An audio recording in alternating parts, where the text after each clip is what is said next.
Hola, bienvenidos y bienvenidas a todos y a todas a esta aula virtual.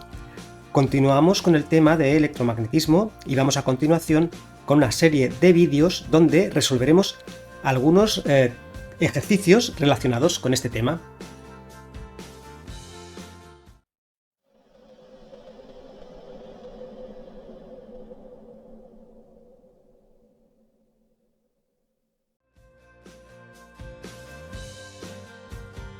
Bueno, pues vamos a empezar con la resolución de un primer ejercicio que nos dice que un protón se desplaza a una velocidad v, que vale 2 por 10 elevado a 6 metros por segundo, y entra en el interior de un campo magnético perpendicularmente a dicho campo, ¿vale? Un campo magnético con un valor de 3 por 10 elevado a la menos 5 teslas.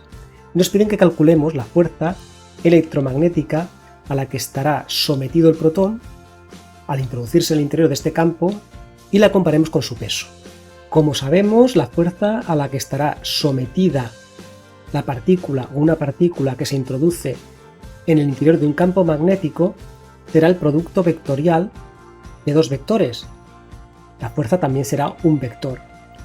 Será el producto vectorial de Q por V, producto vectorial de B. Nos dice que la partícula se introduce en el campo magnético perpendicularmente, es decir, que entre la velocidad y el vector inducción magnética hay un ángulo de 90 grados, aquí representado en perspectiva. Y el resultado de ese producto vectorial será la fuerza a la que estará sometida dicha partícula.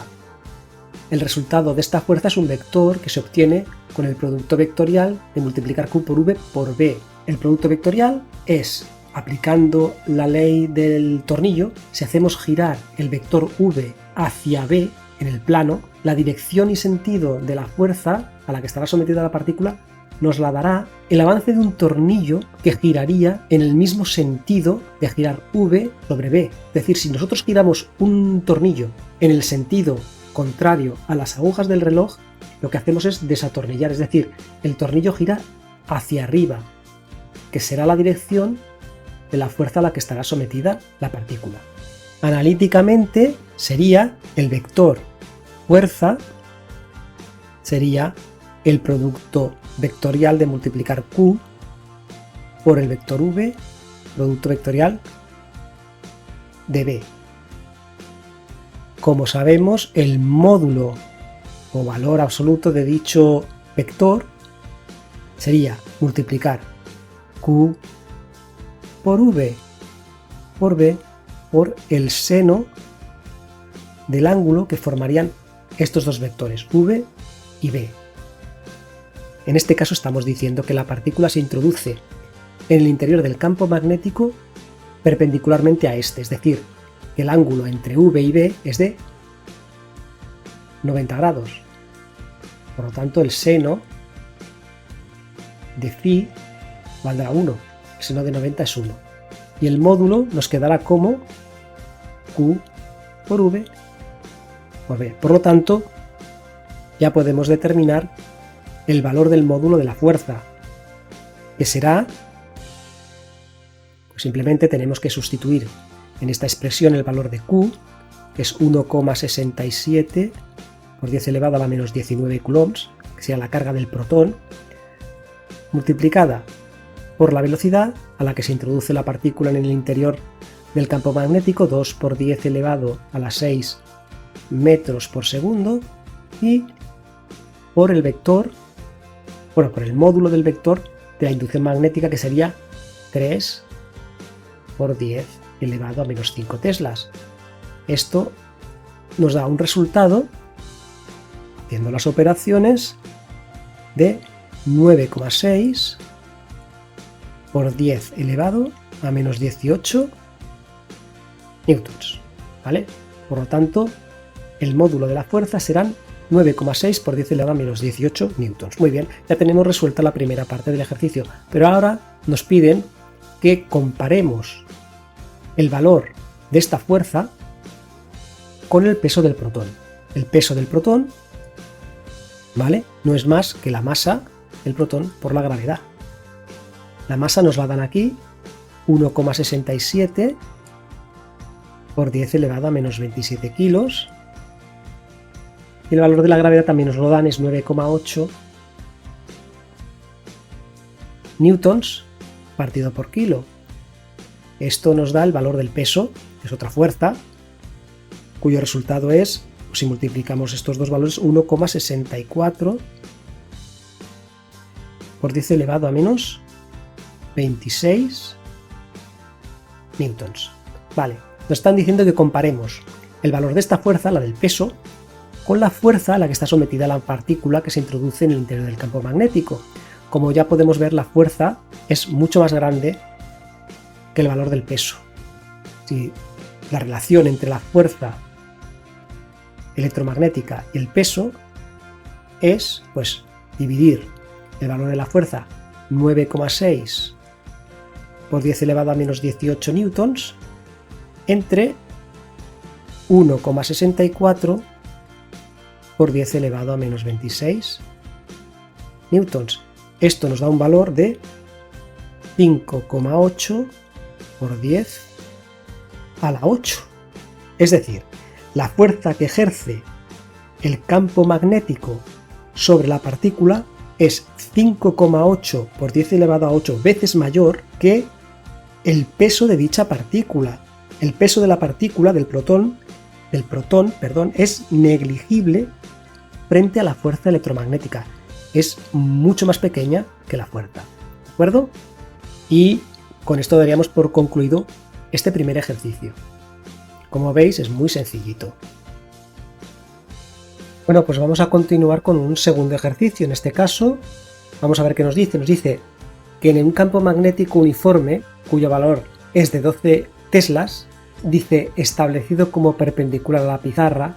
Digamos, tenemos aquí la pizarra y nos dice que el campo magnético se representaría, digamos, como un vector que iría hacia adentro, o sea, se alejaría de nosotros pero en dirección perpendicular a la pizarra, y en dicho campo magnético entra un electrón con esta velocidad, ¿vale? Con una velocidad perpendicular a dicho campo magnético. Y nos dice que hagamos un esquema del problema y que calculemos la aceleración que tendría el electrón, el radio de la trayectoria del electrón y la frecuencia del movimiento. Vamos a ver a qué se refieren con todo esto. Bien, un esquema del problema sería que si tenemos un campo magnético B en el que se introduce una carga, en este caso es un electrón, una carga negativa, ¿vale?, que se introduce en el interior del campo magnético con una velocidad v sub 0. Estos dos vectores formarían un plano y el ángulo entre ambos sería de 90 grados también, como en el caso anterior, porque nos dicen que, al igual que en el caso anterior, la partícula entraría perpendicularmente al campo magnético, pero en este caso, al contrario del caso del ejercicio anterior, tenemos un electrón, es decir, una carga eléctrica negativa. La fuerza ejercida sobre esta partícula depende no solamente de la velocidad y de la intensidad del campo magnético, sino que también dependerá de la carga de dicha partícula. En este caso, la dirección de la fuerza tendrá sentido contrario al que tendría la carga si fuera de signo positivo. Acordaros que aplicábamos la ley del tornillo, la ley de Maxwell, que nos decía que si girábamos v sub 0 en la dirección de B, la fuerza tenía el sentido del avance de un tornillo. En este caso tendrá sentido contrario porque la carga es negativa. Si fuera positiva, sí seguiría la regla de Maxwell, pero en este caso, al ser una carga negativa, la fuerza tendrá sentido contrario. Podríamos representar o esquematizar el problema también de esta manera. Tenemos un campo magnético que, como hemos dicho, es perpendicular a la pizarra y va en la dirección en la que se aleja de nosotros. Digamos que atravesaría la pizarra, pero alejándose de nosotros, perpendicularmente al plano de la pizarra. Por eso lo representamos como unas aspas. Y tenemos, en este caso, esta partícula, que sería un electrón, que se introduce en el campo magnético en una dirección perpendicular a dicho campo. Pues si aplicamos, como hemos dicho, la regla de Maxwell, la ley del tornillo, pues tendríamos que la fuerza iría en esta dirección, por tratarse de un electrón. Si fuese un protón, iría en esta dirección, hacia arriba, pero en este caso va hacia abajo. perpendicular al plano formado entre V y el campo magnético. Al introducirse el electrón en el interior del campo magnético hay dos componentes que influyen en la trayectoria del electrón. Uno es la velocidad, que va en este sentido, y otro es la fuerza a la que está sometido, que va hacia abajo. Eso hará que la partícula describa una trayectoria curva. Y en realidad dicha trayectoria será circular, puesto que en cada punto seguirá actuando la velocidad y la inducción magnética, la intensidad del campo magnético, con lo cual en cada punto la fuerza tendrá este sentido, será una fuerza que irá hacia el centro de la circunferencia, que será la trayectoria que seguirá el electrón. Es decir, cuando introducimos un electrón en el interior de un campo magnético con una velocidad lineal perpendicular a dicho campo, el electrón seguirá una trayectoria circular con velocidad uniforme. Es decir, el electrón seguirá un movimiento circular uniforme. Pues es esto a lo que se refieren con que hagamos un esquema del problema. Ahora nos piden además que calculemos la aceleración que toma el electrón. Bien, por tratarse de un movimiento circular uniforme, la aceleración a la que está sometida la partícula, en este caso el electrón, corresponde a la aceleración de un movimiento circular uniforme, es decir, una aceleración normal a la trayectoria en sentido hacia adentro.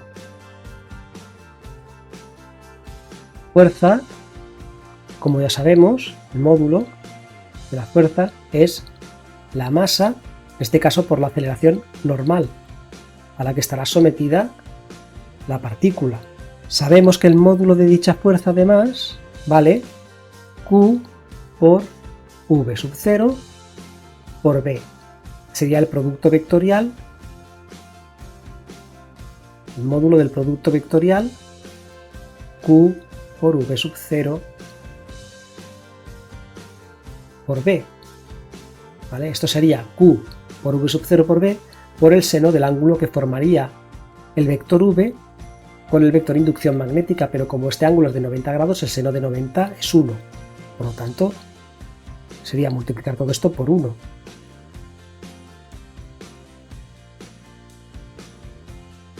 Bien, pues igualando las dos expresiones de la fuerza y aislando el valor de la aceleración normal,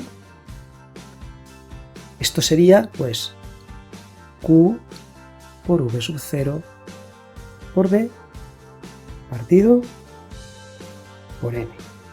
Entonces solo tendríamos que sustituir aquí todos los valores y obtendríamos el valor de la aceleración normal, que es la aceleración a la que está sometida una partícula que realiza un movimiento circular uniforme. Es decir, el valor de la carga son 1,6 por 10 elevado a la menos 19 coulombs. En este caso podemos obviar el signo, ya que el signo de la carga solamente nos ayudaría a identificar el sentido de la fuerza. Como es una fuerza centrípeta, la aceleración normal es esta que tenéis aquí. Por tanto, la velocidad sub 0 sería 4 por 10 elevado a 6 metros por segundo, el valor de la inducción magnética, que sería 12 teslas. Todo eso dividido entre la masa del electrón, 9,1 por 10 elevado a menos 31 kilos.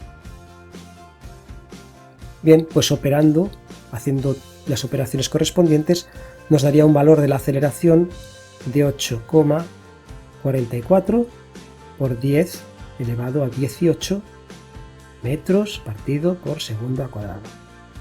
¿Vale? Este sería el valor de la aceleración normal. Nos dicen ahora que calculemos el radio de la trayectoria del electrón, es decir, el radio, ¿vale?, de esta trayectoria de aquí, que es circular. En un movimiento circular uniforme, la aceleración, el módulo de la aceleración normal, es el de la velocidad lineal al cuadrado partido por el radio. Aislando de aquí, podemos aislar de aquí el valor del radio, que será v sub 0 al cuadrado partido por el módulo de la aceleración normal. Ya tenemos ambos valores, por lo tanto, sustituyendo el valor de la velocidad lineal al cuadrado, el valor de la velocidad que tenemos aquí es 4 por 10 elevado a 6 metros por segundo, y dividiéndolo entre el valor de la aceleración normal, que es el que calculamos antes, que era 8,44 por 10 elevado a 18 metros segundo al cuadrado, esto nos da un resultado, ¿vale?, sustituyendo esos dos valores, de 1,89 por 10 elevado a menos 6 metros.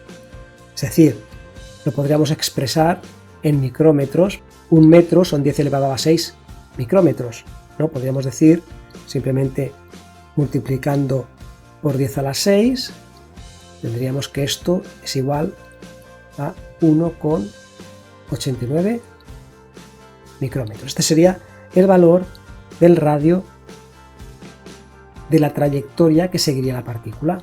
En un tercer apartado nos piden la frecuencia del movimiento. Estamos hablando de un movimiento circular uniforme, es decir, la partícula giraría en este sentido constantemente. En un movimiento circular uniforme, la velocidad angular es v sub 0 partido por r, la velocidad lineal partido por el radio. Por otra parte, sabemos que en este caso la velocidad angular es pues el espacio partido por el tiempo, son 2pi partido por el periodo, es decir, el espacio, que son 2pi radianes, ¿vale?, partido entre el tiempo que tarda en describir esa trayectoria, que sería el periodo, ¿no?